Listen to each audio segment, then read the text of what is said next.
Bonjour, je m'appelle Paola et je suis la présidente et fondatrice de Notom. Alors Notom, c'est une plateforme de pilotage des équipements industriels, interopérables, conçue pour les opérationnels et qui permet le déploiement de l'intelligence artificielle à l'échelle dans les usines. Alors, qu'est-ce qui se passe aujourd'hui? C'est que les usines aujourd'hui tournent avec des systèmes de pilotage qui ont parfois plusieurs décennies. Ce sont des systèmes qui sont fermés et qui dépendent de compétences techniques devenues très rares sur le marché, la compétence automatisme. Nous proposons de faire basculer le système de pilotage à l'ère des systèmes d'information contemporains. Donc de faire de l'automatisme quelque chose d'interopérable qui collecte la donnée, qui la contextualise et qui permet du coup de l'intégration d'algorithmes d'intelligence artificielle à destination des opérationnels.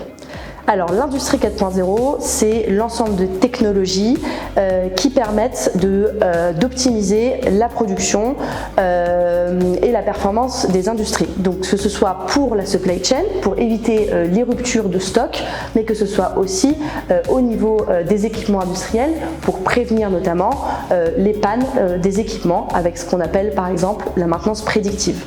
Ces technologies recouvrent par exemple des capteurs, de la robotique, de la science des données. Voilà, c'est un set de technologies qui permet de trouver des leviers d'optimisation à la performance industrielle.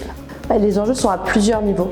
D'abord, il y a un enjeu technologique, d'arriver à répondre à des contraintes du milieu industriel qui sont diverses et variées en fonction des secteurs et qui ont des besoins de disponibilité très forts. On ne peut pas se permettre un bug dans l'industrie. Le deuxième point, c'est un enjeu de marché. Aujourd'hui, l'industrie s'est habituée à travailler avec certaines technologies depuis 30 ou 40 ans et changer le mindset, c'est très difficile.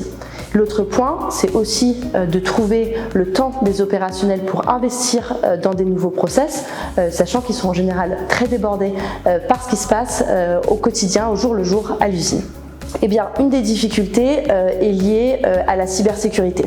Donc, historiquement, les usines se sont un peu isolées d'Internet pour protéger les réseaux et éviter les attaques cyber qui pourraient conduire à un arrêt de production.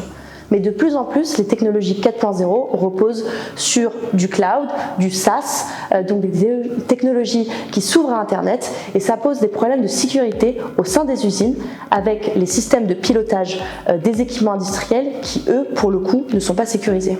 Les perspectives, c'est de donner les moyens à l'industrie européenne d'augmenter sa profitabilité et de freiner la désindustrialisation du tissu industriel européen.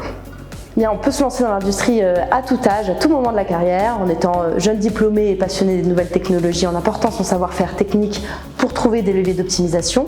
Mais on peut aussi apporter son expérience de management, de transformation des organisations, parce que les problématiques rencontrées dans les usines, ce sont les mêmes qu'on peut rencontrer dans tout type d'organisation. C'est juste que l'environnement est un peu différent. Et pour l'entrepreneuriat, mon seul conseil, c'est lancez-vous. Si vous avez une bonne idée, si vous avez trouvé la bonne personne avec qui lancer un projet, vous trouverez les ressources pour pouvoir lever les différents obstacles. Et même ceux qui paraissent insurmontables, je m'adresse notamment aux jeunes mamans. L'entrepreneuriat concilié, entrepreneuriat et maternité, c'est possible.